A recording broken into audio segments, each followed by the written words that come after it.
Bike নিয়ে কখন থেকে গেটে দাঁড়িয়ে আছে, কিন্তু তের আসার খবর নেই। তাই বেশিরভাগ ছাত্রছাত্রী যাচ্ছে আসছে, কিন্তু তের দেখা পাচ্ছে না। এই যে শোনো আপু, মেয়েটা অবাক হলো। সাথে থাকা মেয়েগুলো যেন অভাবনীয় কিছু একটা শুনছে বলে নিজেদের কানকে বিশ্বাস করতে পারছে না। করবেই বা কি করে? যে ছেলের কাছে গালি আর ধমক ছাড়া কিছু পাইনি, সেই ছেলে এত সুন্দর করে ডাকছে, হজম হচ্ছে না। না হওয়ারই কথা। মেয়েগুলো বেবলার মতো তাকিয়ে আছে দেখে জাঙ্কক বিরক্তি কণ্ঠে বলল, তোরা কানা নাকি বোবা? আমি ডাকছি শুনতে পাচ্ছিস না? এর জন্যই বলে কোনো শালীর লগে ভালোভাবে কথা বলা উচিত না। মেয়েগুলোর বিস্ময় মুহূর্তেই কেটে গেল জাঙ্কুককে আগের মতো কথা বলতে দেখে।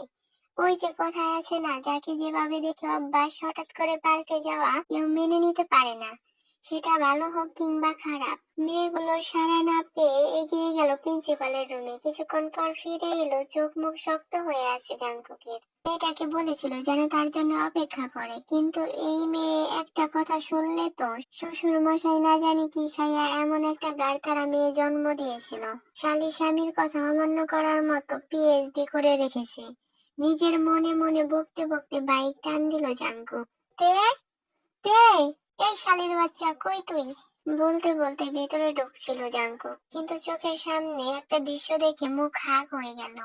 অবাক হওয়ার ভাব ধরে দ্রুত এগিয়ে গেল কিচেনে। এরপর তের পিছন থেকে উকি দিয়ে হাত বাড়িয়ে এটা ওটা নাড়তে লাগলো। খাবারের বাটিগুলো দেখতে লাগলো। খিচুড়ি আর ডিম বোনা করেছে তার জল্লাদ বউ। বাহ, জীবনে আর কিছু ভালো শিখতে না পারলেও এই কাজটা কিন্তু হেব্বি ভালো করছেন আপনি ম্যাডাম। তো আপনি কেমনে জানলেন আপনার স্বামীর খিচুড়ি পছন্দ? খিচুড়ি করছেন ভালো কথা, সাথে একটু গরুর গোশতের কালা বোনা করতেন। কুত্তার পেটে ঘি হজম হয় নাকি জীবন জাঙ্কুক? ঠোঁটে হাসি ছিল জাঙ্কুকের। তের কথা শুনে তা একটু প্রসারিত হলো। তে বুঝলো না এই কথা শুনে লোকটার হাসি থামানোর বদলে হাসছে কেন এমন করে। পাগলের জায়গা কোনো সুস্থ পরিবারে নেই, পাগলামি করার হলে পাগলখানায় যান। জাঙ্কুক শরীর জাকি দিয়ে বলল, যাক, তাহলে আপনি মানছেন আমরা দুজন মিলে একটা পরিবার? তে যেন নিজের কথায় নিজেই ফেঁসে যায়।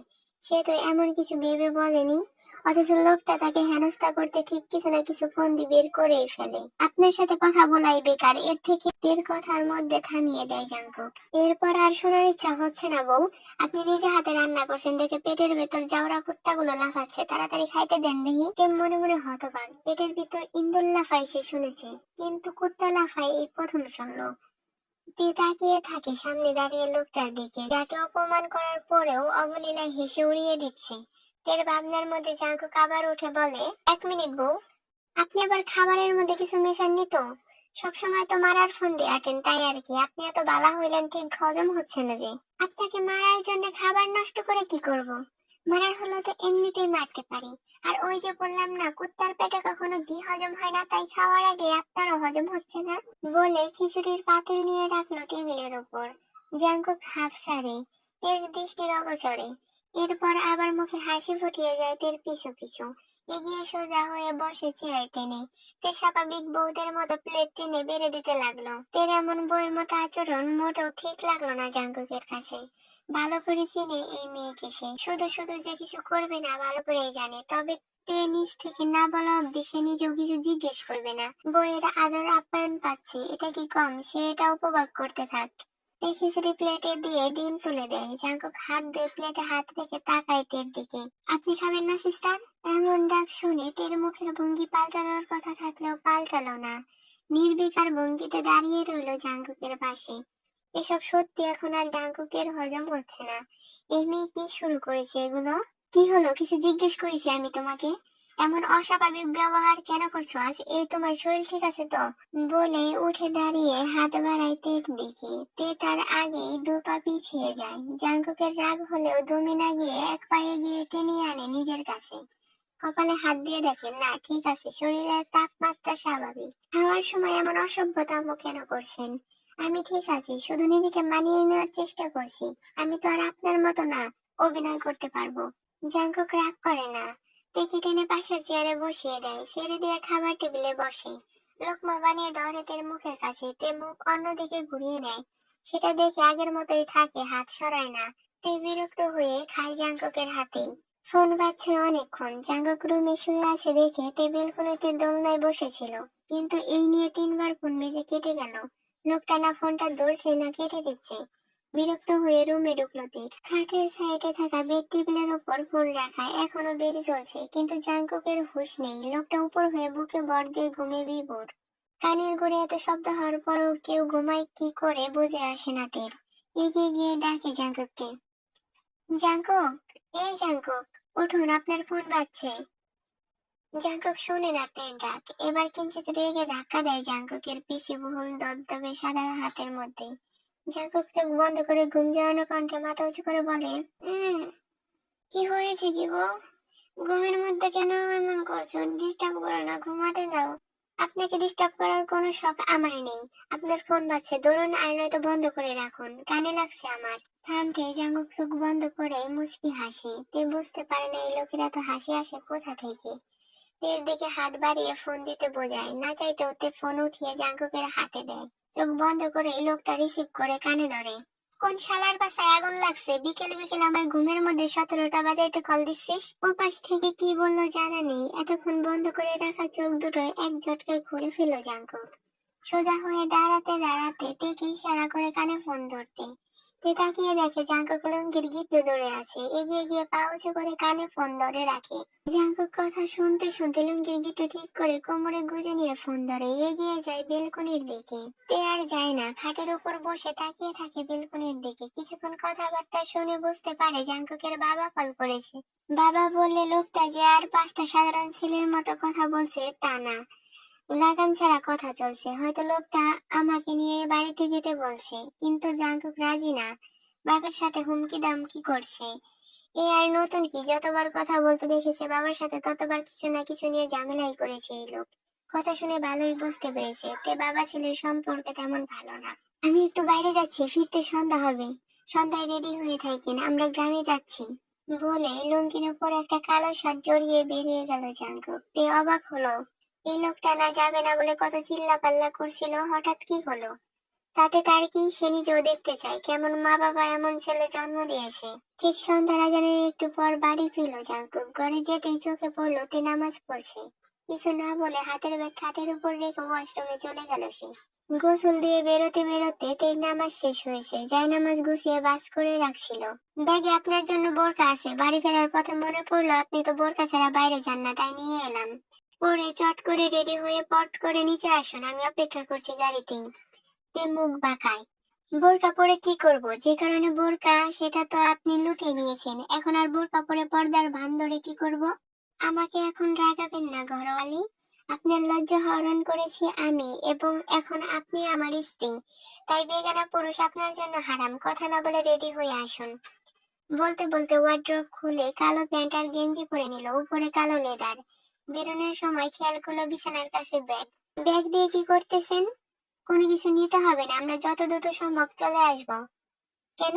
আপনার কি ওই বাড়িতে আরো দুটো বউ আছে নাকি? আমাকে নিয়ে ওখানে থাকা যাবে না? হ্যাঁ আছে তো, চলো সতীনের ভাত খাইয়ে আনি তোমাকে, কি বলো? জাঙ্কুকের রসিকতা শুনে মুখ বাঁকালো তে। জাঙ্কুক দেখলেও কোনো প্রতিক্রিয়া দেখালো না। মানিব্যাগ পকেটে ঢুকিয়ে ফোন আর গাড়ির চাবি নিয়ে বেরিয়ে গেল রুম থেকে। তে ব্যাগ খুলে দেখলো একটা কালো বোরকা, সাথে ওড়নাও আছে। এটা তার পছন্দের বোরকা। এখন সব স্বাভাবিক থাকলে হয়তো সে কিনেও ফেলতো এই বোরকা, কিন্তু এই লোক জানলো কিভাবে? পরক্ষণে ভাবলো দোকানে তো বোরকার অভাব নাই, হয়তো সামনে পেয়েছে নিয়ে এসেছে, এত ভাবার কি আছে। এগিয়ে ড্রেসিং টেবিলের সামনে গিয়ে বোরকা পরে হিজাব বেঁধে বেরিয়ে পড়লো। নিচে যেতে জাঙ্কুক ড্রাইভিং সিটের পাশে সিট খুলে দিল। তে বসতেই নিজেও ড্রাইভিং সিটে বসে গাড়ি টান দিল। দীর্ঘ 4 ঘন্টা জার্নির পর গ্রামে এসে যখন গাড়ি পৌঁছালো তখন রাত 11টার বেশি বাজে। তে কখন যে গাড়িতে ঘুমিয়ে গিয়েছে বুঝতেই পারেনি। গাড়ি এসে যখন বিশাল লোহার গেট পেরিয়ে ভেতরে ঢুকলো, সদর দরজার সামনে দাঁড়িয়ে থাকতে দেখা গেল জিয়ন বাড়ির কর্ত্রী জিয়ন জিনকে। গাড়ি থামতে নেমে দাঁড়ালো জাঙ্কুক। মিসেস জিন এগিয়ে এসে ছেলেকে জড়িয়ে ধরে কপালে চুমু খেয়ে বলল, কেমন আছেন আব্বাজান? মুখ চোখ এমনি শুকাই গেছে কেন? কি যে বলেন আম্মাজান, বইয়ের আদর আপ্যায়নে বলতে পারেন এত মোটা হয়েছে কেন? তার বদলে বলতেছেন শুকাই গেছে। আপনি কি বলতে চাইছেন আমার বউ আমাকে খাইতে দেয় না? জিন বেগম আর জাঙ্কুকের শব্দে ততক্ষণে ঘুম ভেঙে গেছে তীর। সোজা হয়ে বসে বাইরে তাকাতে দেখতে পেল ছেলের প্রতি মায়ের ভালোবাসা। আম্মা, চিমচিম কি ঘুমিয়ে গিয়েছে? তুই তো আসবি জানে না আব্বা, নয়তো বসে থাকতো কিনা জানি না, বোনকে না জানিয়ে বিয়ে করে সংসার করছিস বলে মহারানী রাগ হয়েছে। আচ্ছা, অনেক কথা হয়েছে কুকি, তুই বৌমাকে নিয়ে আয়, আমি বরণডালা নিয়ে আসছি। বলে জাঙ্কুকে কিছু বলতে না দিয়ে ভেতরে চলে গেলেন মিসেস জিন। জাঙ্কুক এগিয়ে গিয়ে দেখলো তে বাইরের দিকে তাকিয়ে বসে আছে। কি হলো ম্যাডাম, নামছেন না যে? স্বামীর কোলে উঠে শ্বশুর বাড়ি যাওয়ার ইচ্ছা আছে নাকি? সরুন অসভ্য লোক, বলেই গাড়ির দরজা খুলে বেরিয়ে এলো তে। জাঙ্কুক মুচকি হেসে তের হাত নিজের হাতের মুঠোয় ভরে নিয়ে এগিয়ে গেল দরজার দিকে। যদিও তে হাত ছোটানোর জন্য বৃথা চেষ্টা করেছে, দরজায় যেতেই জিন বেগম তেকে বরণ করে মুখে হাত বুলিয়ে চুমু খেলো। মাশাআল্লাহ আম্মা, রাস্তায় আসতে কোনো অসুবিধা হয়নি তো আপনার? আচ্ছা, আগে ভেতরে আসেন, গল্প পরেও করা যাবে নি, বলে সরে দাঁড়ালো জিন। জাঙ্কুক থেকে ইশারা দিতেই না চাইতেও জিনের পায়ে হাত দিয়ে সালাম করতে গেলে জিন দ্রুত দৌড়ে বুকে জড়িয়ে নিয়ে বলল, এ কি করছো মেয়ে? তুমি আমার আরেকটা মেয়ে, মায়ের পায়ে হাত কেন দিচ্ছ? আর আমাদের ধর্মে পায়ে সালাম করার রীতি নেই জানো না? ভিতরে এসো, আব্বা ভিতরে গিয়ে ফ্রেশ হয়ে আয়, আমি খাবার দিচ্ছি। তে অবাক না হয়ে পারল না। সে যেরকম আশা করেছিল সেরকম কিছুই হচ্ছে না। ছেলে না বলে বিয়ে করেছে, যেমন করেই হোক তার উপরে একটা ছেলেই তাদের, যতদূর জানে তিনি। ছেলের বউ সুন্দর হয় না বলে কত শাশুড়ি মেনে নেয় না। আর এদিকে তাকে যেভাবে ট্রিট করলো জাঙ্কুকের মা, তাতে বিস্ময় কাটছে না। এরকম একটা খাটাস লোকের মা এত ভালো কি করে হয়? নাকি সবটাই নাটক? সিঁড়ি বেয়ে উপরে উঠতে উঠতে ভেতরে চোখ বলে আরেক দফা অবাক হলো। বাড়ির ভেতরে পুরো আভিজাত্যে ঘেরা। গ্রামের যে এত সুন্দর রুচি সম্পন্ন বাড়ি হতে পারে ভাবনার বাইরে ছিল তের। তার উপর সূক্ষ্মভাবে দেখে যেটুকু বুঝলো কিছুটা জমিদারিত্বের ছোঁয়া আছে। জাঙ্কুকের পিছু পিছু আসছিল তেজ। জাঙ্কুক একটা রুমের দরজা খুলে ভেতরে ঢুকলো। তে থমকে দাঁড়ালো, ভেতরে ঢুকতে কেমন একটা লাগছে তার।